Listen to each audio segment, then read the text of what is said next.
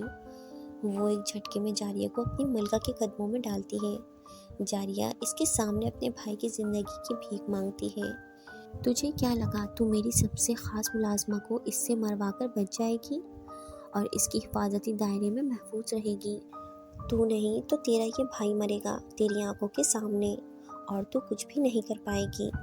وہ جیسے ہی اپنے بھائی کی طرف دیکھتی ہے تو سنی کا سر اس کے دھڑ سے الگ ہوا پڑا تھا اور وہ چیخ رہی تھی اور باقی سب اس پر ہنس رہے تھے۔ نہیں سنی بھائی۔ سنی جو جاریہ کو دیکھنے آیا تھا اسے اس طرح نیند میں چیختا دیکھ کر بھاگ کر اس کے پاس جاتا ہے۔ بھائی کو کچھ مت کرنا سنی بھائی۔ جاریہ، جاریہ، ہوش میں آؤ۔ اس کے جھنجھوڑنے پر وہ آنکھیں کھولتی ہے اور جلدی سے اس کے گلے لگتی ہے۔ شکر ہے بھائی آپ زندہ ہیں۔ جاریہ، بھائی وہ خواب میں۔ ریلیکس بھائی، میں اب سے کہیں نہیں جاؤں گی، اس کمرے سے باہر بھی نہیں نکلوں گی۔ ہاں یہ ٹھیک ہے، پھر وہ کسی کو بھی کچھ نہیں کرے گی۔ وہ اپنے آپ سے باتیں کر رہی تھی اور سنی اس کی حالت دیکھ کر خود پر ضبط کر رہا تھا۔ کیسے اس کی بہن کی حالت بن گئی تھی۔ کاش اس دن اسے اکیلے چھوڑ کر نہیں جاتا اور نہ میری بہن کی یہ حالت ہوتی۔ جاریہ تو خود سے باتیں کرتے ہوئے وہی سنی کے کندھے پر اسے مختلف سوچوں میں الجھا کر سو گئی تھی۔